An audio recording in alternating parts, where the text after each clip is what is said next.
Mio, Santa Barbara Bendita, bakit umabot na naman sa pagiging bitter to the highest level?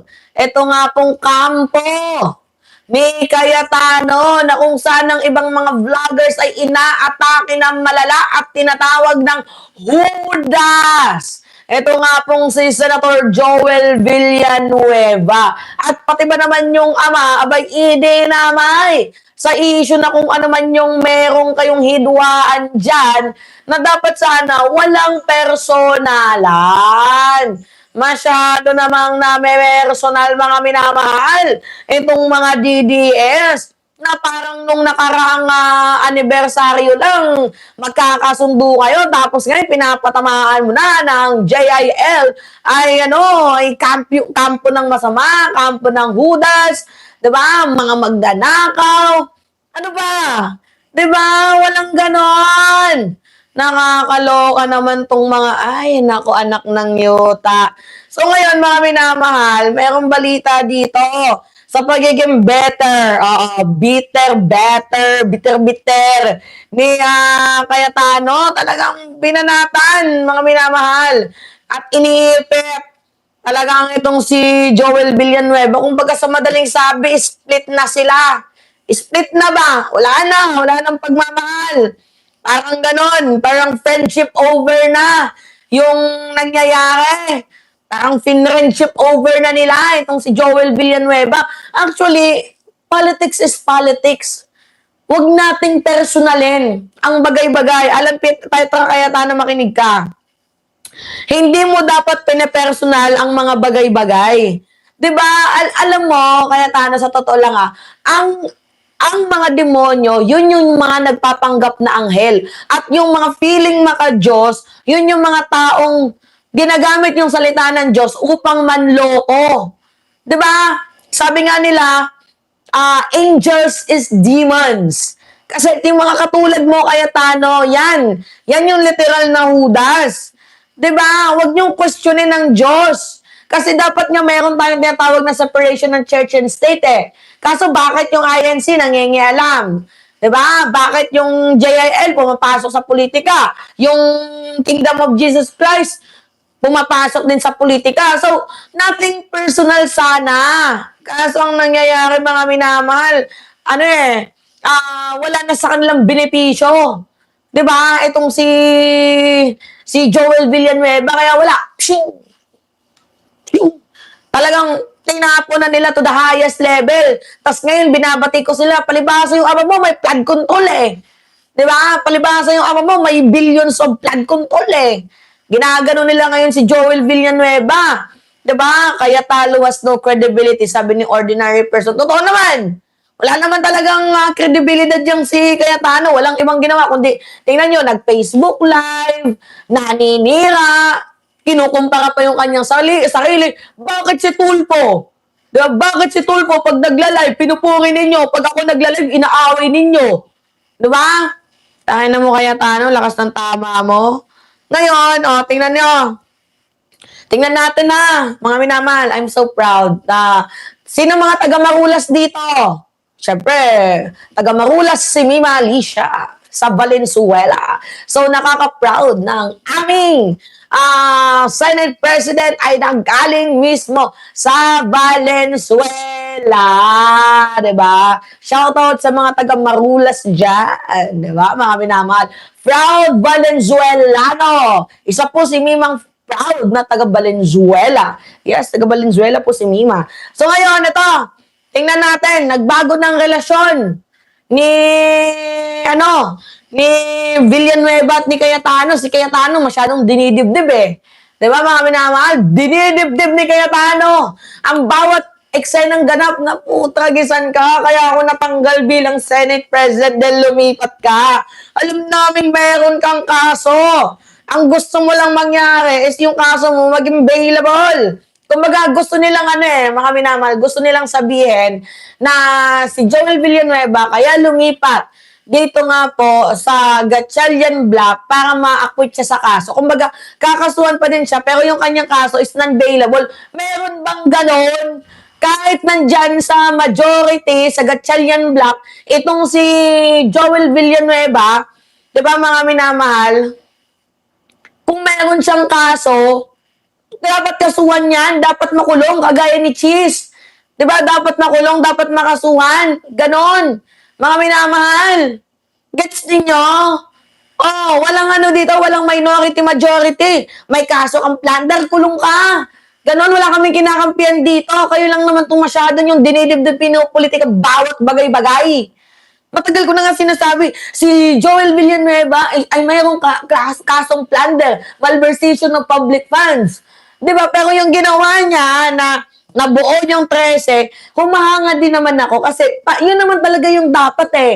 Gets ninyo, yun naman talaga yung dapat para sa mamamayang Pilipino. At yun yung best na gawin niya bilang senador ng bansang Pilipinas na patunayan na kahit meron siyang kinakarap na tao, still yung kanyang pagmamahal ay para pa din sa bayan. Nagigets naman ninyo siguro yung punto ko, mga minamahal. Diba? At least, may konsyensya.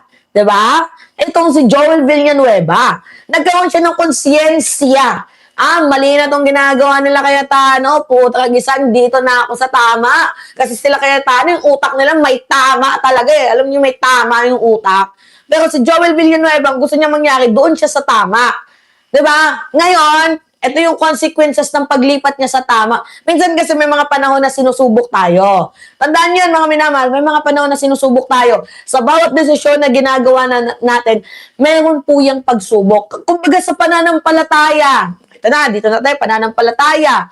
Kung question mo ang Panginoon, pag question mo ang Panginoon, sa totoo lang, bibigyan ka niya ng isang hindi naman problema, bibigyan ka niya ng lesson na mapapasabi ka na, totoo talaga ang Diyos. Parang ganon. Alam niyo yon, as long as we are only responsible to God, not to people, totoo. Sa Diyos Ama tayo sasamba. Gets ninyo? Sa Diyos Ama tayo sasamba. Walang ibang sasambahin. Yung Diyos Ama, Espiritu Santo, yun ang sasambahin, hindi tao. Gets ninyo, mga minamahal?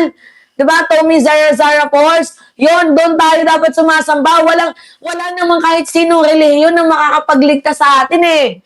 Sa totoo lang, kahit tawagin yung Judas, ang JIL, tawagin mang Judas ng mga Kristiyano, ang INC, tawagin mang mga may katok sa ulo ng INC, ang Katoliko, walang sino mang sambahan ang makakapagligtas sa atin, kundi tayo lang din. Yun yung totoo. Sa pananampalataya, sa puso, sa isip at sa gawa, tayo ang magliligtas. Salvation, tayo ang magliligtas ng bawat sarili natin. Hindi man kung sinong Konso Pilato. Yung mga ministro, yung mga padre, sila lang yung nangangaral sa atin. Pero nasa sa atin pa din yung pananampalataya, whether true or hindi, yung pananampalataya at pagsamba natin. Gets ninyo? Yun yung totoo. Ngayon, sige, panoodin natin to. Split na ba? Diba mga minamahal? Itong si Cayetano at itong si Joel Villanueva at kung kaya't natatawag ng Judas ang Jesus is the Lord. Diba mga minamahal? O sige, panoodin natin to. Ay, putek na buhay to, lintekan. O, sige. Si Senator Joel Villanueva ang naging susi para masungkit ni Sherwin Gatchalian ang Senate presidency. Iniwan kasi ni Villanueva ang kampo ni Senator Alan Peter Cayetano. Pero noong isang taon, matindi ang samahan ng dalawa kasama ang ama ni Senator Joel na si Kong. Dati yan. Maganda yung samahan nila. Close, best friend. 'Di ba? May nag-comment dito, sabi, to Chris, no one is dismissed. Like what INC does to their members. Yung may mga tiwalag-tiwalag. 'Di ba kayo sa Kristo nga, sa totoo lang eto sige, maiba tayo. Kay Jesus Christ, walang tinatawag na tiwalag. Magbalik loob ka sa kanyang pagmamahal. Hindi kanya ititiwalag. Magbalik loob ka lang sa poong may kapal. Gawin mo yung tama. Di ba may tinatawag tayong bautismo? This is not an attack sa INC members Pero yung yung kinakasama ko, sa totoo lang, INC siya. Sorry mga minamahal. INC siya, pero ako Kristiyano. Ngayon, nagde-debate kami. Ngayon, hindi ko sasabihin na sasamba ko sa INC. Gusto ko lang makinig sa aral. Gusto ko lang makinig. Titingnan ko yung aral ng INC.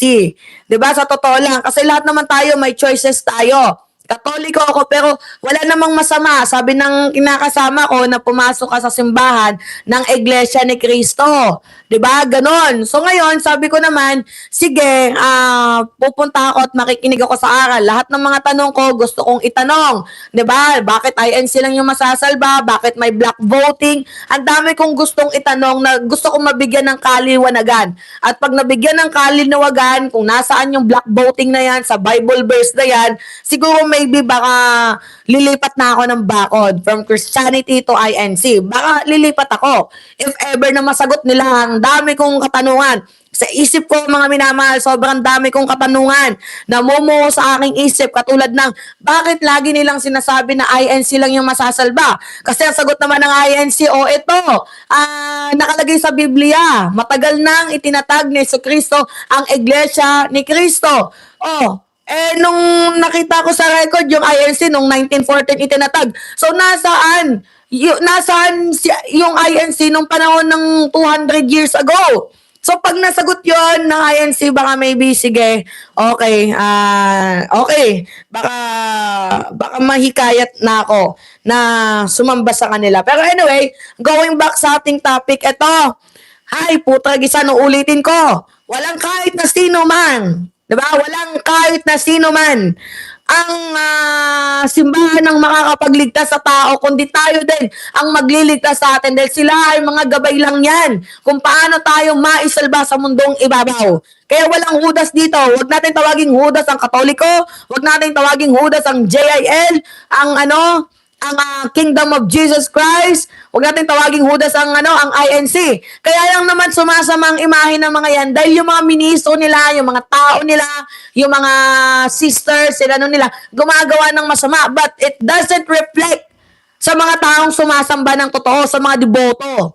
Gets ninyo? Kasi may mga padre ng simbahan na nangre-rape. So, hindi natin pwedeng sabihin na yung padre ng simbahan nangre-rape is gano'n na yung ginagawa ng ibang simbahan. So, hypothetically, hindi naka-reflect ang ginawa ng isa sa ginawa, hindi naka-reflect yung ginawa ng masama ng isa sa lahat. Diba? Aureliana ng Zara Force. What is more beautiful, lipsticks or Mima? Thank you. Congressman Eddie Villanueva. Narito ang agenda report. Sige nga, ulitin natin. Si Senator Joel Villanueva ang naging susi para masungkit ni Sherwin Gatchalian ang Senate presidency. Iniwan kasi ni Villanueva ang kampo ni Senator Alan Peter Cayetano. Pero noong isang taon, matindi ang samahan ng dalawa kasama ang ama ni Senator Joel na si Congressman Eddie Villanueva. Narito ang agenda report ni Isaiah Mirafuentes ng Abante. Gusto kong pasalamatan yung mga taong hindi ko akalain na maninindigan sa katotohanan ng katarungan. Si Senator Ronald Bato at saka si Senator Robin Padilla. Kasama nila Alan Cayetano. Iilan sila. Tungkulin kong give honor to him, honor is due. Pinuri ni si Party List Representative Brother Eddie Villanueva ang ilang miyembro ng Senado, kasama na si Senator Alan Peter Cayetano sa ginanap na anniversary celebration ng Jesus is Lord Church noong nakaraang taon. Kabilang rin sa kanilang special guest ay si Senator Cayetano na ipinagtanggol pa si Senator Joel Villanueva. Inita noon ang issue sa pagkakadawit niya sa umano'y korupsyon. Unfortunately, hindi lang yung demonyo nagigiba. Good people nagigiba ngayon. But it's only a season. And next anniversary po, I'd like to be here with you. Fast forward to May 11, 2026. Mr. President, may I be allowed to humbly move to declare all seats, Mr. President. Mr. President, there was a nomination by Senator Amy Marcos to elect Senator Alan Peter Cayetano to be our Senate President. And I don't think, Mr. President, that there's no objection, Mr. President. And so I move that we close the period of nomination, Mr. President. Kahapon, nagbago ang ihip ng hangin. Senator Villanueva rin ang pang-13 at bumuo sa bilang para formal nang maupo si Senator Win Gatchalian bilang Senate President. Ang tanging dahilan ni Villanueva, gusto lang niyang magtrabaho. Tama. Tama, work. Wag puro away. Work. Wag puro away. Ngayon, Cayetano, punyeta ka. Kung aawayin mo lang din naman si Joel Villanueva, magtigil ka. Walang susuporta sa'yo, Cayetano. Puro na lang away yung ginagawa mo. Nakailang Facebook live ka na naman. Magkano na ba yung commission mo kay FB Meta, kay Lolo Meta? Lalaki ng views mo, ah. Hapon, siniguro ni Villanueva na magkaibigan pa rin sila ni Cayetano. Sa ngayon, wala pang pahayag si Brother Eddie sa naging desisyon ng kanyang anak na mag-over na bakod sa Gatchalian Block. Para sa agenda, Isaiah Mir. Pero yung ama niya, merong sinabi na karapatan naman, ito, pakita ko sa inyo mga minamahal, karapatan naman, pakita natin yung yung balita sa inyo mga minamahal na kung saan nagsalita itong ama ni Joel Villanueva. Ito si Father. Sabi ni Father, yan, basahin natin sa inyo. Ang sabi ko kay Joel, sundin mo ang konsensya mo. Kung ano ang perfect will ng Diyos, yun ang sundin mo. Huwag yung mga politikong kaibigan mo, mga kasamahan mo. Magdesisyon ka, hindi kung ano yung gusto ng tao sa politika. Sundin mo kung ano yung gusto ng Diyos sa buhay mo at yun ang dapat manaig. Yan yung sabi ng ama ni Joel Villanueva na si BAC Party List Representative Eddie Villanueva. Sundin mo kung ano yung puso mo, kung ano yung tinitibok ng dibdib mo. Diba? Yun ang sundin mo. Diba? Mga minamahal. Yun yung sundin mo, hindi ko ano yung sinasabi ng iba. Diba? Pag mo sundin kung ano yung gusto nila, nila Cayetano. Si Cayetano, kailangan magpa-drug test na yan. Iba na yung ihip ng hangin eh. Di ba mga minamahal?